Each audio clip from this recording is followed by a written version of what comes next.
Evening, everyone, and welcome to the meeting of the Bridgewater-Raritan Regional Board of Education, Tuesday, July 23rd at 7:30 at the Wade Building.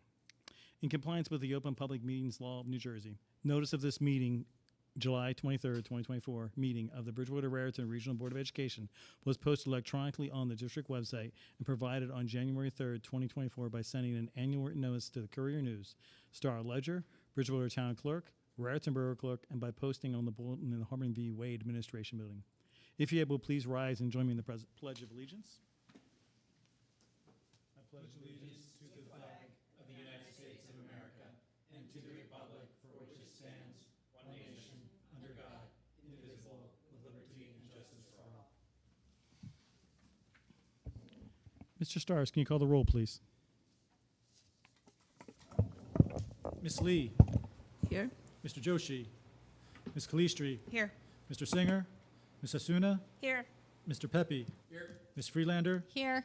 Ms. Lochran. Mr. Walker. Here. Seeing that we were a quorum, next up on the agenda is the superintendent's report, and that is the NJ GPA presentation by Jason Muriello. Welcome, Mr. Muriello, and thank you. Is there anything other, you have any other reports from the superintendent? No, I was just going to say that Mr. Moriello is the Director of 21st Century Learning and Data Analysis, and he's going to do the presentation for NJGPA, which is the junior assessments that's given as a graduation requirement, and also for access testing, which our multilingual learners take, and it's one of the measures that we use to determine whether students would be exited from ESL programs. Thank you, Karen, and Jason, let's go. Thank you for coming. All right. It looks like the one TV isn't cooperating, so we'll just go with the other two. So we got this one, and then this one. And I'll have it on the... Yep. And I'll give you the summary as well here. I'll give you the quick verbal summary of it. So thank you, Karen, for introducing. So this is going to be part one of our standardized assessment presentation. This is just the access and the NJGPA. All of the other assessments, the NJSLA, which is really grades 3 through 9, so that's kind of the big one throughout the district, along with SAT, AP, all of that will be presented in the fall when we get all of those results at that time. So this is kind of just the quick little snapshot of access, which is all of our multilingual learners, right, for our ESL program across the district, and NJGPA, which was all of the juniors last year taking the New Jersey Graduation Proficiency Assessment, which is required by the state as an assessment requirement for graduation. So our agenda, first we'll go over the purpose and context. Then we'll get into looking at the results for the access for our English language learners and the New Jersey Graduation Proficiency Assessment. Then we'll discuss the key takeaways from those assessments, the continued next steps, and the actions that will be taken based on that. So for our purpose and context, this is required as part of state statute. All state standardized assessments must be discussed, and the results must be shared at a public board meeting for all of our state assessments. And in addition to that, we do use this internally quite often. Our teachers, our administrators really look at this data, they combine it with other data that we have, and they look at it to make adjustments in programming, adjustments to instruction, and to identify individual either interventions or services to help support individual students. So we'll get right into the access. So the access for English language learners. So this is administered every year for all students in grades K through 12, and it's to all students identified in need of English language learner services. And the assessment's given between the months of February and April. Really what it does, it gives us a snapshot on what is the English language proficiency of our students at that moment in time. So it's really meant to be that just here's the snapshot of where students are performing in terms of their academic English language. It assesses 4 domains: reading, writing, listening, and speaking. It is required by the federal government to give this as part of the ESSA. And the performance levels, the results come in 6 different levels, from 1 being entering English language proficiency all the way up to 6, which is reaching, and 4.5, they give you the score, each student gets a score on a decimal, so like 3.2, 4.1. 4.5 or higher is considered having enough English language proficiency to be exited from the ESL program. So let's get into the results. So overall, the first thing is the higher the bar, the more students who took the assessment in that grade level. Overall, we had 332 students across the district, K through 12, take the assessment. That's up about 30 students from the previous year. And you can see just by looking at the size of the bars, even without looking at the colors, really kindergarten, grades 1 and 2, we have about 50 students in each of those grades who are identified as English language learners. Then you can see grade 3, a little bit less, and then once you get to grade 4 and really throughout all the way to the rest, we're consistently between 10 and 20 with a little bit of a spike there in grade 10. And the reason why you see it decrease there is now if you look at the colors, when you look at the yellow, that's the expanding, that's level 4. So 4.5 is, pretty much in the middle of the yellow. So students who are in the middle of that yellow or above met the requirement to be exited from the program, so they would no longer be taking the access the following year, which is why you see the total number of students decreasing once you get past like grade 3, because many of the students who start in kindergarten in grade 1 over a couple of years will meet that 4.5 score, and then they'll be exited from the program and won't be a part of taking the assessment anymore. So most of the students beyond grade 4 and grade 5 are students entering a little bit later, are new to our district at that time. And something to note is really looking at the yellows, especially in grades 1, 2, 3, and grade 4, yellow, and then the darker blue that's on top of it, which is level 5. You can see that's where we have more of our students reaching that level 4 and above, and that's where more of our students are exiting, and those numbers actually are a little bit higher than they were the previous year in those elementary years. If we want to kind of get a snapshot overall of the district, combining all students regardless of grade level, so grades K through 12, just where is the English language proficiency for all of our students? You can see most of our students are in the level 3. 44% of all the students across the district who took the assessment are in that level 3, and you can see the different percentages for the other levels. And then overall, out of the 332 students who took the assessment, 50 of the students, exactly 50 of the students, earned a score of 4.5 or higher and have been exited from the program and will no longer be receiving ESL services for next school year. Right? So it's nice to see that, and that's up from 34 from last year. Last year we had 34 students, so we had more students earn the score to be exited from services, which is nice to see. Looking at the 3-year trend, so the gray bar on the right for each is this most previous year, 2023-24, last school year, and then you can see the 2 prior years kind of right next to it. And overall, very, very similar. If you look at just the differences between 2 years ago and last year, the orange bar compared to last year, which is the gray bar, I don't think there's any bars that's more than 2% difference between the years. So very, very similar.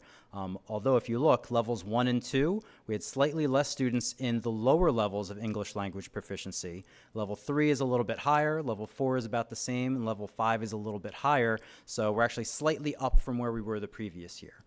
And that's actually very significant this year because we did make some significant changes to our ESL program. This past year was the first year that, especially in our primary grades, that we have ESL services in every one of our primary schools, which is amazing. And the delivery of the instruction, the program itself, there were changes made to how that program was being delivered. So it's nice to see that not only was kind of status quo, it's actually even slightly higher performance last year in the first year of these changes compared to prior. So that's really nice to see that. Looking at breakdowns by gender, so on the left is female, the middle is male, and the right is all, so that's just the overall breakdown. You can see if you look in the male, the gray, exactly 50% of the males are in that middle level, that level 3, whereas with females you have less in the middle and you actually have more in both extremes, kind of 4 and above and 2 or below. So it's interesting to see that a little bit of a different dynamic between the males and the females. And once again, this is just the current snapshot, so it's not really showing like growth rate, it's just saying where are our students right now in terms of their English language proficiency. Here's the breakdown by race and ethnicity between the different races and ethnicities. And once again, the bar on the right is the overall average with all of our students. And at the very bottom, you'll see that N number. That just tells you how many students are in that group. So for Asian, N equals 101. There are 101 Asian students receiving in our ESL program. And here is our breakdown by program, so special education and economically disadvantaged. And you can see more than 2/3 of our special education students who are in our ESL program are in that level 3, right, which corresponds with overall most of our students being in that middle group. All right, so we'll move on now to NJGPA. So this is the New Jersey Graduation Proficiency Assessment. It's a mouthful to say, but this focuses on two areas, English Language Arts and Mathematics. All students in grade 11 are required to take this in order to graduate. It is a graduation requirement, so all 11th grade students each year must take this assessment in order to graduate. It focuses for ELA. It's aligned to the grade 10 standards. That's also what's interesting, what makes this assessment a little bit different than most of the other NJSLA. Most of the other NJSLA assesses the standards taught that year. This does not. This assesses, they take this in grade 11 in March, but it's assessing grade 10 ELA standards, and in math, it assesses Algebra 1 and Geometry, which some of our students have taken multiple years prior to that. So it's just interesting in what it's actually measuring. It's not assessing what they've learned that school year, it's assessing kind of more growth over previous years. And the results are categorized just into two performance levels, not yet graduation ready and graduation ready. So we said this is a graduation requirement for all incoming seniors. All 11th graders must take the assessment in order to graduate. Students who take the assessment and get that graduation ready have met the assessment graduation requirement for the state of New Jersey. Students who take the assessment but score not yet graduation ready in either math and or English, there are other ways to meet those graduation requirements. There's a retake of the NJGPA, which will happen again in the fall of the senior year.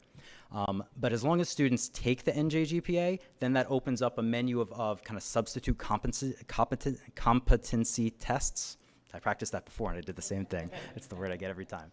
But PSAT, SAT, ACT, AccuPlacer. So as long as students take the NJGPA, regardless of getting that graduation ready status or not, if they have that passing score on any of those alternative assessments, that would meet that graduation requirement and they would meet that for graduation. And then even if none of those are met, there is a portfolio that can be completed. And we'll talk a little bit more about that and the interventions that can be done at the end of this presentation. So let's get into the numbers. We'll start with English Language Arts. So remember, this is only last year's 11th graders. Only the 11th graders took this assessment. So as a district, Bridgewater-Raritan Regional School District, 90% of our 11th graders last year scored graduation ready, compared to 82% across the entire state of New Jersey. Looking at the 3-year trend, a couple interesting things to point out in here. So once again, the gray bar is last year, the 90 and 82 that we just talked about. Then you can see the 2 previous years prior to that. The blue bars, which is 2021, 2022, in that year, that was the field test. So that was when it wasn't live as the actual graduation requirement, and they did make changes to the test and the scoring after that, which is why you see kind of a big difference, especially looking at the state, going from 39% to 80% in 1 year. That's because they changed the way that they scored it. So really just looking at the last 2 years. But looking at the last 2 years, Bridgewater-Raritan, you can see slight decrease from 93% to 90% of our students being graduation ready. And in the state, you see a slight increase, 80% to 82%. So that's something we want to keep an eye on. Because we do see that. Once again, this is completely different students. This is, the gray bar was last year's 11th graders who are now going to be seniors. The orange bar was 2 years ago 11th graders. So those are our students who just graduated last year in June.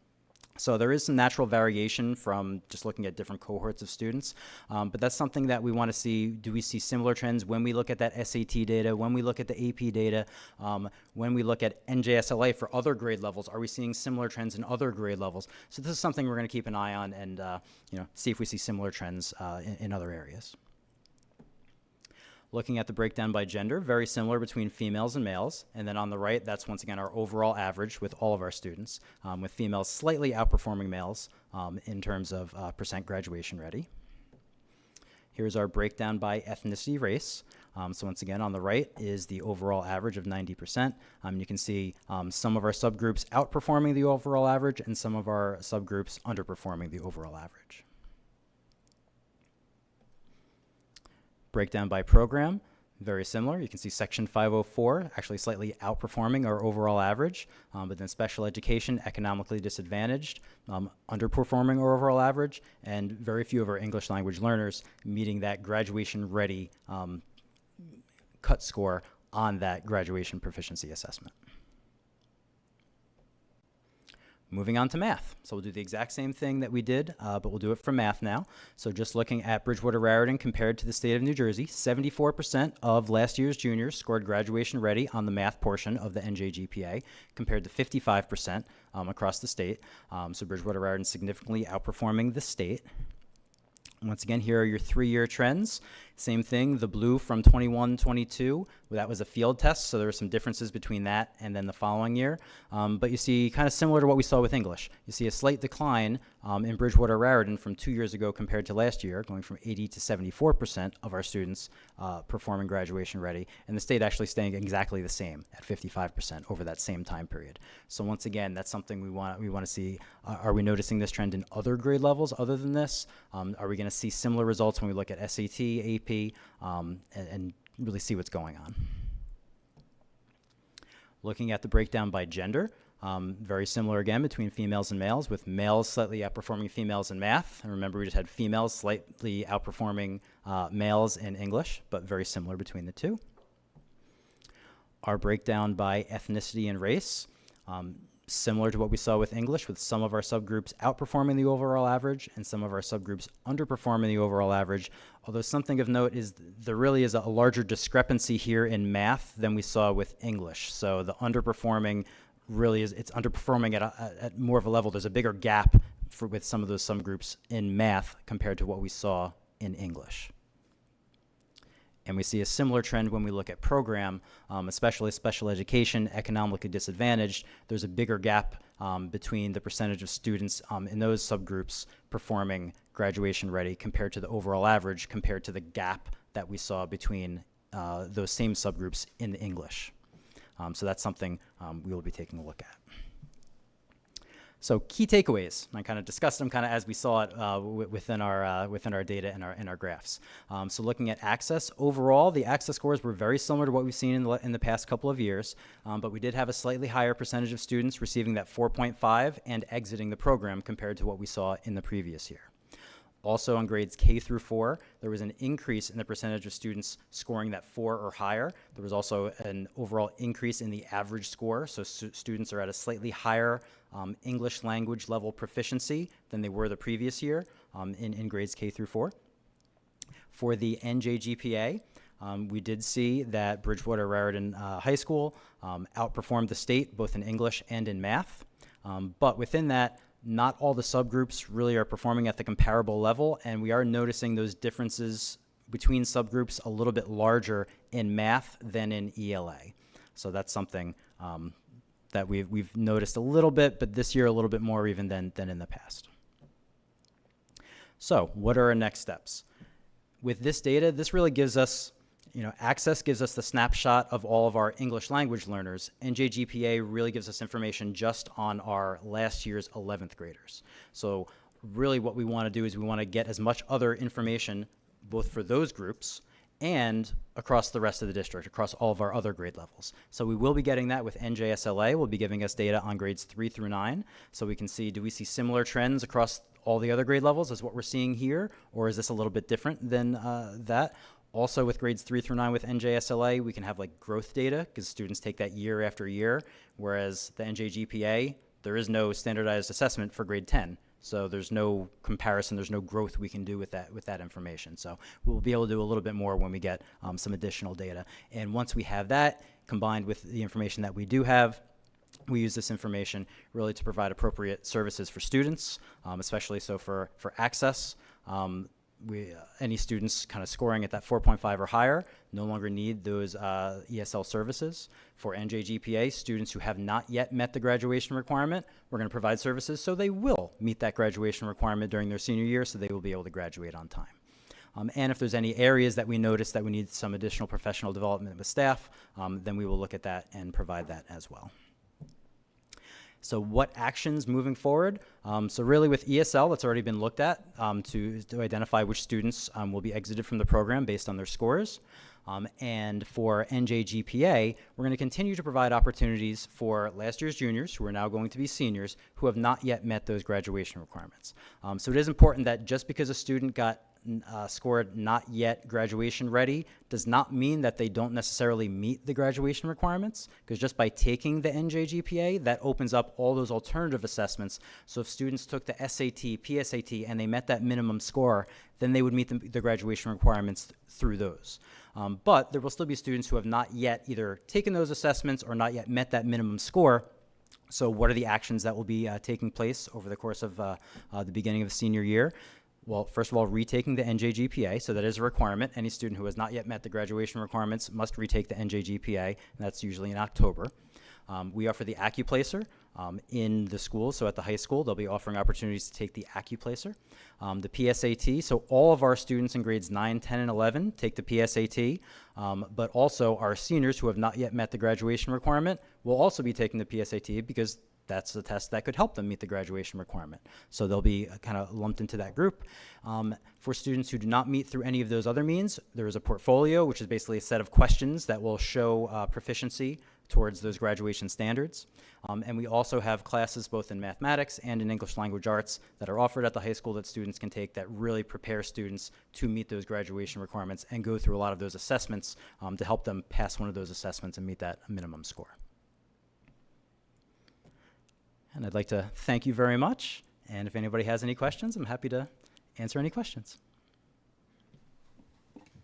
Thank you, Mr. Moriello. Questions, anyone? Any questions? Ms. Lee, go ahead. Yes, looks like the students have 1 year to finish whatever that. Can you that speak they into the haven't- mic, please? Okay. Looks like we're looking at 11th grade, and they have a year to fix whatever that needs to be done to meet the graduation standard. Correct. What's our success rate in the past few years for that to happen? 100%. Since I've been here, this is year Excellent. 11, because prior to this, I was the high school math supervisor, so the math part of that was, you know, Yes. it's And I was the great English pride. supervisor. And English 100%. supervisor, 100%. That's great news to hear. Thank you. Yes. I was just wondering, do we have kids who don't take it? Just The NJGPA, Yeah. we will have some students, and if students didn't take it in junior year, and there actually are, like there's some exemptions for certain reasons, like new students to the country. So, and then we will actually get a students moving in now, who are now going to be seniors, moving from another state. Well, they'll be required to take the NJGPA in October in the fall, and that would meet that, at least taking the assessment requirement. And then that opens up all the other assessments. So they can either pass through that means, or they could pass through SAT, PSAT, all those other assessments. And is it also provided in other languages, or is it just English? Spanish. So Spanish is the only other language that it would actually be in. Other than that, it would be in English. But there are modifications and accommodations that can be made for English language learners. About the access test, and when you're looking at the different levels, are those the same across the grade levels? Like if you're getting like a level 3 or a level 4, are the expectations in the test the same for like a first grader as they would be for a 10th grader, like the same level of language acquisition? Or is the test, like are you expected to do different things as you get older to hit that level 1, 2, 3, 4, 5, Yeah, 6? there's different grade bands for the kind of complexity level that should, that should occur for the test. So there is different expectations based on the grade level. So when we look at it, we have 3 years of data now. And if we look at the progression from the 70% to 90%, 93%, do we look at the areas where they're proficient year to year? Or do we actually get that can you look down the breakdown of the questions? Or the curriculum areas? the kind of the data that we get isn't really, we get the standard for each question. We get, it's called like an evidence analysis. Okay. So we get the standard for each question, and we get the percentage correct that Bridgewater-Raritan had, and then the percentage correct that the state had. But we don't know what the question was, so we just know the area that it was in. And with that, it's very consistent that it's very kind of similar, like, you have a trend line for here's the state from the most difficult question to the easiest question with the percentage correct, and then you have our trend line, which is almost parallel to it, Okay. right above it, and that's for both English and for math. But that's what we do, because sometimes we will find like one question or one standard where it's not on the trend line, right? Okay. Maybe it's right at the state level, or maybe even a little bit below. So that didn't occur with this assessment. with either math or with English language arts, but that's sometimes what we look at it, because then we'll look at that and be like, all right, well, why was that standard lower? And that could be, well, did we get to that standard by the time they took the assessment, right? Maybe that was taught right after that, or maybe, we need to adjust how that standard is being taught. But what makes it difficult is we don't know the question that was being asked, so it's hard to really kind of pinpoint that. Thank you. And I feel like we really do need an additional year, because right now we're really just comparing two cohorts, because that first year you really can't count because they changed the way they did the scoring. So we need like a third year to make that comparison. And that's where NJSLA gives a little bit more information. It's similar. with They're that. similar tests, but they're different standards. Not It's, different it's very grades, so you similar. can- Basically, NJGPA pulls the NJSLA questions from Algebra 1 and Geometry and from the old Grade 10 NJSLA. So the questions are very similar. It's just based on that. And it's great to see the success with the English language learners, moving them forward. That's great to see that in the program. It's exciting to see the program in each school now, and it's working. So Yes. Thank you guys for doing that. Any other? One any more other question. questions? I'm wondering how, again, you don't have a lot of data, but how COVID impacted this, just because on the math portion, if you're looking at Algebra 1 questions, the kids who are taking that now, when did they take Algebra 1? And that's when they took it. Yeah, and what we saw from COVID is, it impacted English language arts at the elementary level, like learning to read, a little bit more than at the higher levels. And then with math, I think it impacted kind of middle school to Algebra 1 level, like that grade 5 to 8, 5 to 9, a little bit more than the other levels. And that would be this So that's this year cohort. So two. that's where you're seeing, I think, a little bit more of the math being impacted by that. I think there still is a little, some remnants, and I mean, we don't want to, blame anything, but that's Right. So this it's a year's factor. class would have been in 8th grade. It's been the 8th grade, Would have so been in 8th grade. So it depends, what math you had. But yes, it would have been a foundational math year. Right. So that's something we're always kind of looking at too. yeah. Any other questions? Thank you, Mr. Muriello. Appreciate it. All right. Enjoy the Thank rest you all of your very day. much. Thank you. Okay.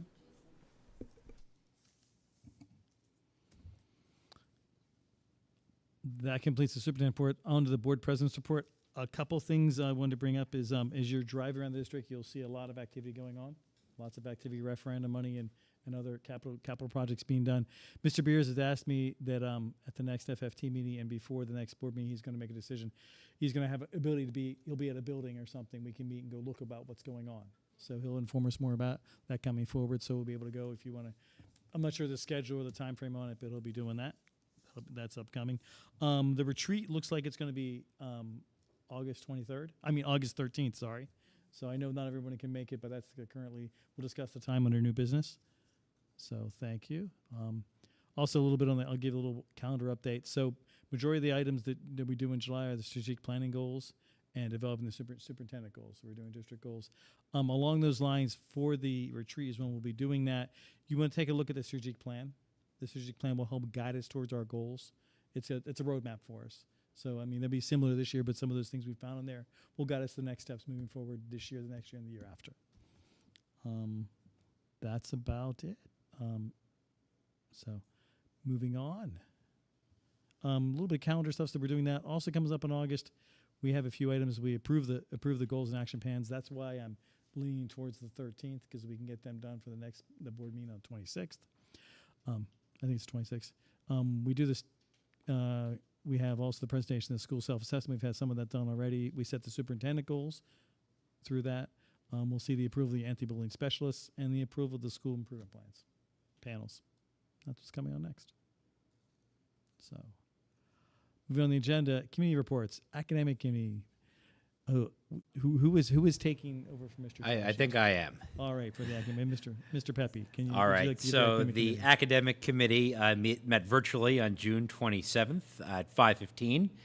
The first in attendance were Mr. Joshi, Ms. Calistri, Mr. Walker, myself, and from the administration, Ms. Jones, Dr. Sylvia, and Ms. Edge, our supervisor, 6 to 12 of social studies. First up was the special education update. Dr. Sylvia provided his biannual special education update, which included the following. We had an overview of programs and services at each school, student enrollment and staffing, an overview of classifications, and updates on the BRIGHT program, which is at the high school.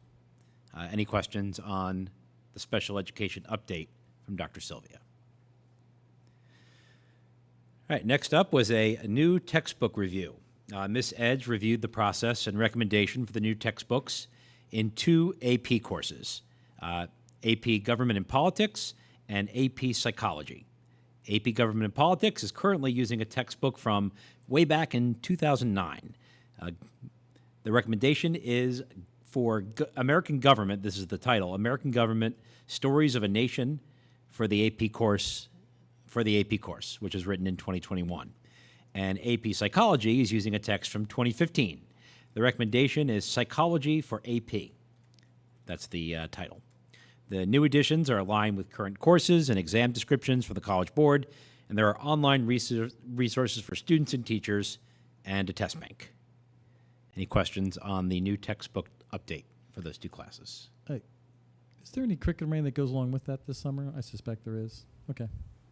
To adjust and adapt and all this stuff. They have to align it, and some Yeah. of it actually comes from College Board. They have recommendations that you're not supposed to always use textbooks that are older than 10 years, depending on the course. And they do have you update your curriculum to align with new assessments. So, Thank you, Mrs. Jones. And lastly, we discussed the German enrollment and plan moving forward. There's been declining enrollment over several years in German. For 2024-2025, we are only running a combined section of levels 3 and 4 and 1 section of advanced placement AP, as running additional sections is currently not sustainable. Any questions on the German enrollment and plan moving forward?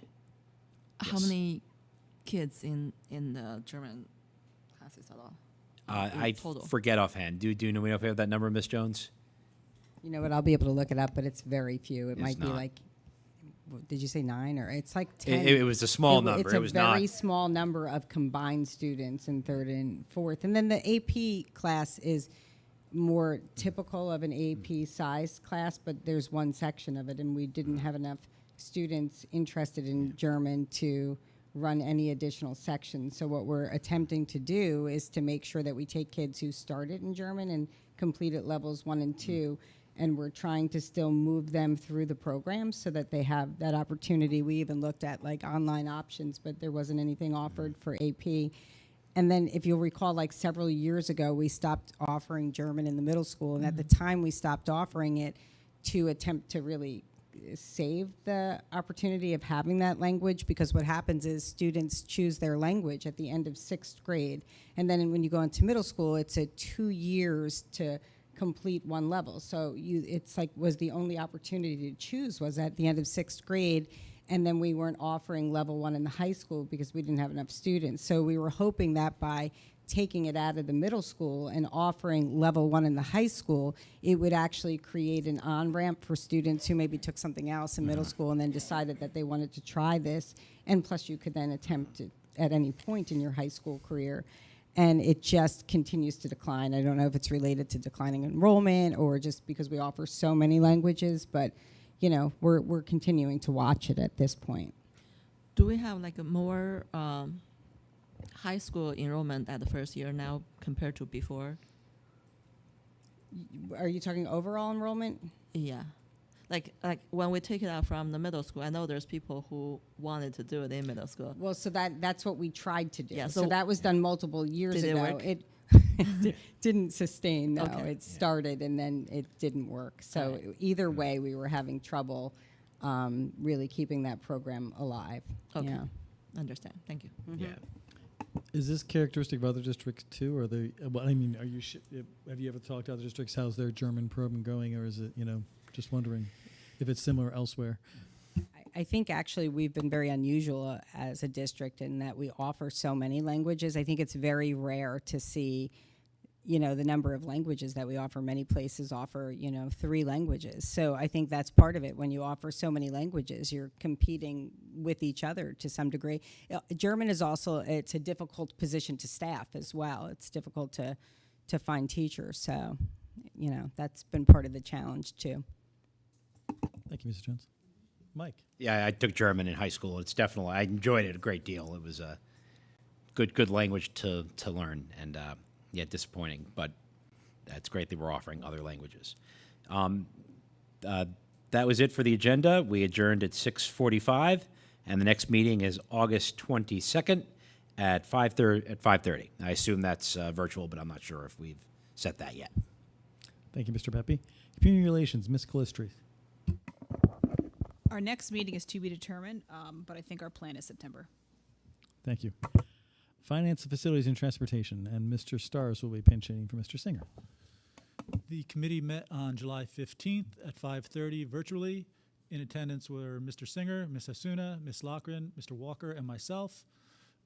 First item on the agenda was the business agenda review. The business administrator reviewed the draft business action items for the 7:23 meeting with special attention to the purchases, competitive contracting, and proprietary authorization resolution. Recommendation was to, consensus was to approve the action items. Number 2 was projects update. Mr. Stars provided an update to all the projects underway and the change orders that were anticipated. Committee supported the change orders / use of contract allowances, which would be acted on at upcoming meetings. And number 3, other matters, discussion. The committee chair indicated a continued review of transportation policies should occur for August, and the committee discussed the convenience fees associated with My School Bucks. No recommendations from that discussion. Next meeting date is August 20th at 5:30, tentative and with the location to be determined. The adjournment was at 6:12. Do we have any questions? That's not something that's just the company, right? That Correct. Puts that, right, Correct. okay. It's like you get it. Thank you, Peter. Next, Personnel Committee, Ms. Freelander. Our next meeting is scheduled for August 20th. However, I just had emailed Mr. Fonder and Mr. Beers that I will not be in the state of New Jersey that day any longer. So we may have to change it or they can carry on. But we don't have a meeting until the end of August. Thank you. Thank you, Ms. Freelander. Any delegate or liaison reports?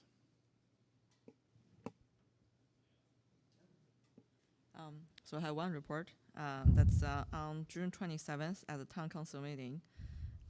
Our district's baseball team was recognized at the town council meeting. So congratulations to our baseball team for getting the championship. Thank you. Well, we were planning on doing that. I brought it to Mr. Beers' attention, but it was a short notice for the end of the year for the students, so it worked out that way well. So the board usually brings in state champions or sectional champions. So thank you. One thing to keep in mind along those reports is coming up is the workshop in October. So get your schedules. Mr. Stars has got the lodging requests out there, right, for everybody. So that'll come up soon, and that's it. Maybe Mr. Stars will join us this year.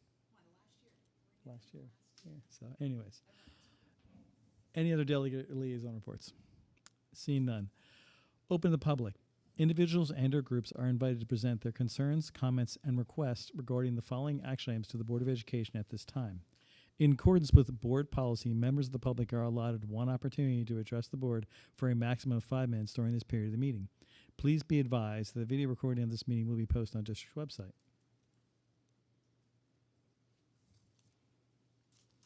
Seeing none. Approval of action items.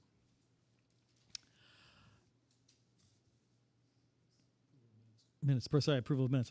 I missed that. My apologies. Approval of minutes. Is there a motion for June 25th regular session and June 25th closed session? Is there a second? I'll second. Any discussion? Mr. Stars, can you call the roll, please? Yes. I'm going to abstain from June 20th, the regular session, because I wasn't there, but yes to closed. Yes. Yes. Yes. Yes. Motion passes. Approval of action items. Personnel 25-01. Is there a motion? So moved. Is there any discussion?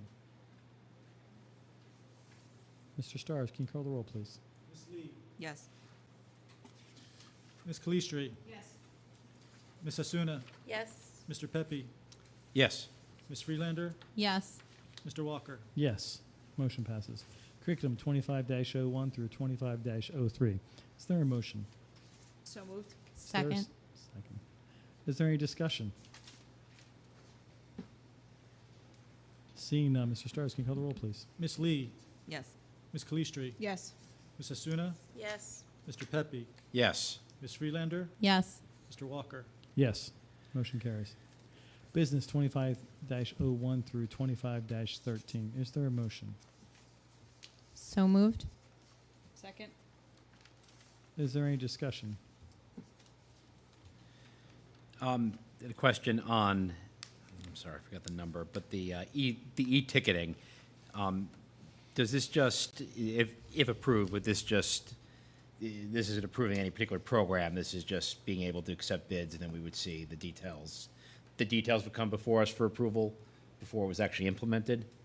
Yes, you would have to approve the award of the The actual contract. award, and that would the plan, and I know some of that, we might get different proposals, and that might look a little bit different depending on what the proposal was and what company we went with.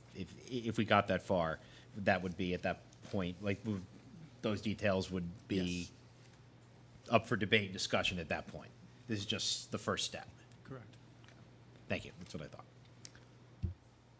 I'd like to take the opportunity to thank the Bridgewater-Raritan Middle School PTO for a water filling station and 7 water fountain mats. And also there's playground equipment being donated by the Bradley Gardens PTO. So thank you very much for that and enhancing our student environment.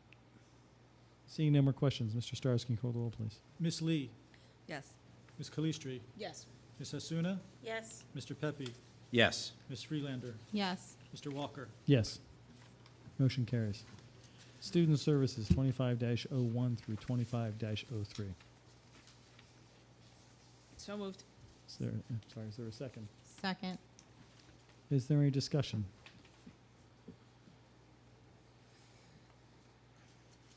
Seeing none, Mr. Stars, can you call the roll, please? Ms. Lee, Yes. Ms. Calistri, Yes. Ms. Asuna, Yes. Mr. Pepe, Yes. Ms. Freelander, Yes. Mr. Walker. Abstain on 25-01, yes on 25-02 and 03. Motion carries.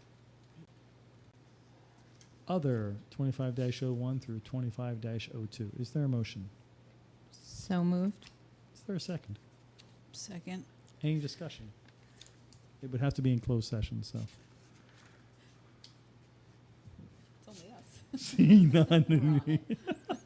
Mr. Stars, can you call the roll, please? Ms. Lee, Yes. Ms. Calistri, Yes. Ms. Asuna, Yes to 25-01, and want to abstain on just one on 2502, 267, 362. 267, 362. 362. Yep. Yes to the rest. Mr. Pepe, Yes. Ms. Freelander, Yes. Mr. Walker. Yes. Motion carries. Item 10, open to the public. Individuals and/or groups are invited to present their concerns, comments, and requests to the Board of Education at this time for any matters. In accordance with the board policy, members of the public are allotted one opportunity to address the board for a maximum of 5 minutes during this period of the meeting. Please be advised that a video recording of this meeting will be posted on the district's website. Welcome.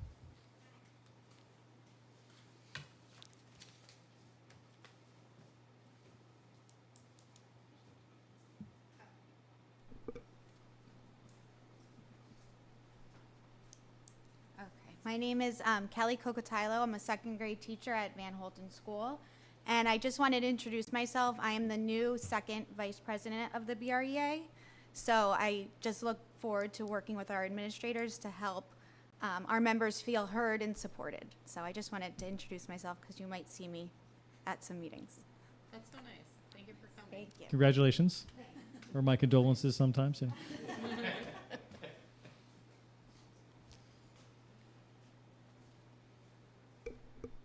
And seeing no other old public, I'm going to close that. Old business. Is there any old business? New business. Is there any new business? Yes, Mr. Suna. I attended the Mental Health Awareness Forum last Friday along with Lucy and Barry, and just wanted to mention my biggest takeaways. It was very good. The speakers were very interesting to hear their stories and just hear the different things that are available to not just students but everyone in town. But my biggest takeaway was 988 which I've heard of, but I didn't really know about it. And it was the second anniversary of 988. And I noticed that Hillsborough High School has it blasted on their electronic screen in front of the school.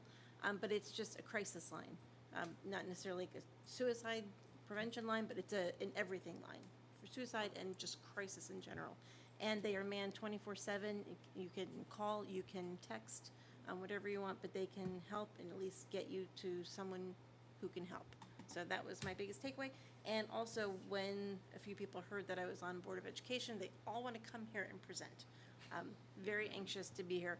I met with a woman from Imagine, which is the Center for Coping with Loss, and she offered to come in at lunch, like in the high school, and just be available to talk and be there for students, and just as a, like I know some classrooms are open for things, so she was willing. And the Tri-County Care Management Organization very much would like to come and present to the board.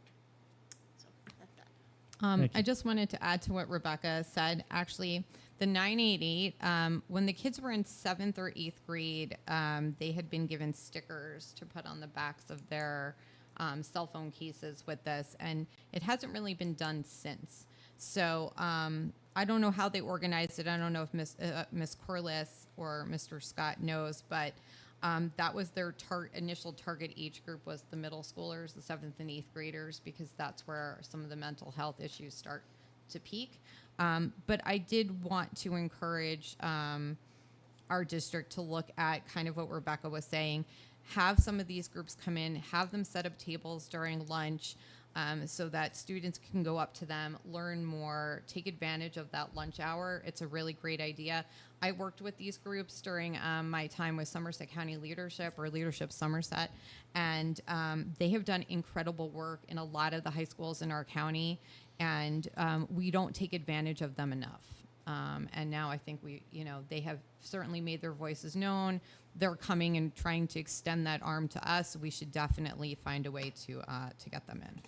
So just so you're aware, and anybody who might be listening is aware, we are in touch with all of those groups. So the Imagine group that you mentioned, there's been several different people who have had conversations with them. And so we have our two supervisors of school counseling, Lisa Latarulo, who's K-8, and then Alan Iacchini, who's 9-12.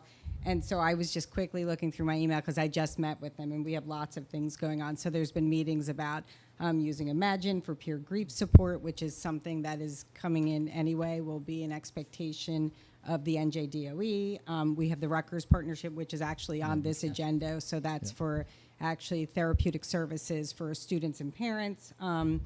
There's the Empower Somerset, and that was, let me see if I have this, Lifeline for students too, which is suicide prevention. So there's actually multiple, and then we're rolling in our character education program in K-5, and then the next step will be making a consistent program in 6-8. So, and then of course we're working also on a freshman transition program at the high school.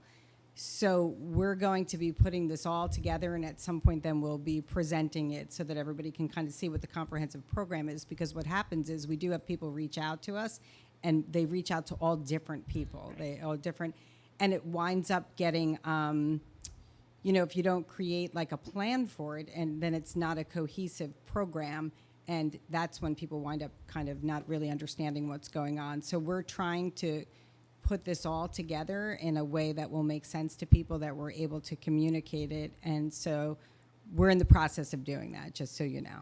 Fantastic. I figured when I went to the meeting, I heard a lot. I knew there was a lot going on. These guys are like ducks in a pond. They're nice and calm here, but I know there's lots of action underneath the water going on. They're swimming. They're moving around a lot, and I've seen that in a lot of areas you go. We're a large district, so we always don't get a lot of those areas, but a lot of good things are happening, and I knew about. And Power Summer came on about 5 years ago. So yeah, so actions is happening, and the Robert Wood Johnson, I use them, Educational Services Commission. They're fantastic, and Right. services we can do. And the title money that you are board approved tonight, that we accepted and board approved, most of what we get for Title IV is actually put towards these programs. So the what is going on, and they just talked about some of the how. We asked the what. It'd be nice to actually eventually present that, in the spring or sometime. I figured that. Yeah, those ducks are moving. You got your paddling right there. I'm not sure if this is the right forum. I'll throw it out there. I met with the one, and I don't have her name, the woman who is from the Somerset County Drug and Alcohol. She was the fourth speaker. But she was talking about the opiate settlement money that was coming to the town, and she said that as a school district, it would be great to earmark that money into the schools and bring counselors in for drug and alcohol awareness. That's a conversation, good conversation to have. Funny. Yeah. Okay. Yeah, Karen's got to go, and I'm sure there's something other on it. Any other new business? One more thing. Go ahead. I don't know if, again, I'm not sure if we have it. I know in some towns there are, for children of the district who are in need for summer meals. Do we have any summer meals going on right now? Nothing, okay. I mean, I know what we have town-wide, but I know that we have some people in town in need, and I just wanted to know if we could direct them anywhere here. I don't know how the food bank services work, and I think, is there, I'm not sure, the counseling, I'm sure sure the counseling office knows something in those areas, but we'll leave that. Maybe Karen can get back to us on that. That's all. I want to bring up the retreat, the 13th, discussing a time. You want 6:37? For after 5:30. Oh, it's gonna be after 5:30. Yeah. I mean, I'll definitely. 6 o'clock, 6:30. You want 6:30, 7 o'clock? Do you want, do you want to eat then come? Do you want to eat here? What would you? So, 6:30. I'm good with whatever. 6:30 or 7? 6:30. 6:30. 13, 6:30. Gotcha. That's run by Bob, but I'm sure he'll accommodate. Any other new business? Seeing none, I'll entertain a motion. Is there a second?